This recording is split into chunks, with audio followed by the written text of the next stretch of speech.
चालाक लोमड़ी। एक दरख्त पर एक कौवा रहा करता था।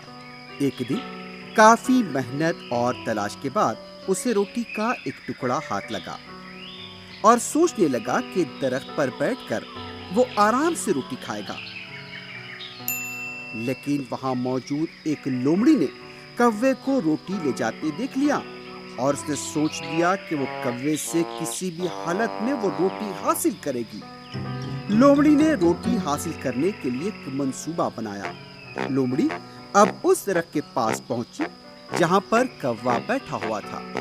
तभी लोमड़ी ने कौवे से कहा, मेरे प्यारे दोस्त, तुम मुझे मिल गए हो। अब मैं तुम्हें एक बात कहना चाहती थी। मैं बहुत बेचैन थी तुमसे मिलने। लोमड़ी की बात सुनकर कौवे ने कहा, क्या बात है, जल्दी बताओ ना दोस्त। मेरे दोस्त, तुम्हारी आवाज बहुत सुरीली है। तुम गाना गाओगे तो सब लोग सुनेंगे।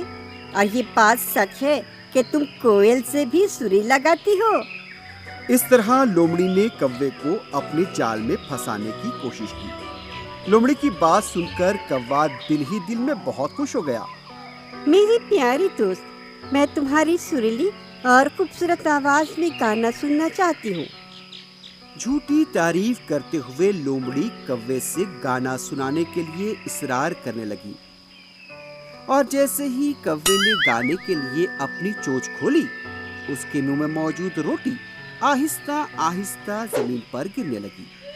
जैसे ही रोटी जमीन पर गिरी, लोमड़ी खुश हो गई और तेजी से दौड़कर रोटी को उठाया और वहां से 9-2-11 हो गई। लोमड़ी बहुत होशियार थी। उधर कौवे को अपनी बेवकूफी पर बहुत दुख होने लगा और वो रोने लगा। मैं झूठी तारीफ का निशाना बन गया और मेहनत से लाई रोटी को गवा दिया। इसी अफसोस के मारे वो दरख्त पर बैठकर अपनी बेवकूफी को कोसता रहा। बच्चों, इस कहानी से ये सबक मिलता है कि हमें झूठी तारीफ से खुश नहीं होना चाहिए। हमें इससे नुकसान हो सकता है।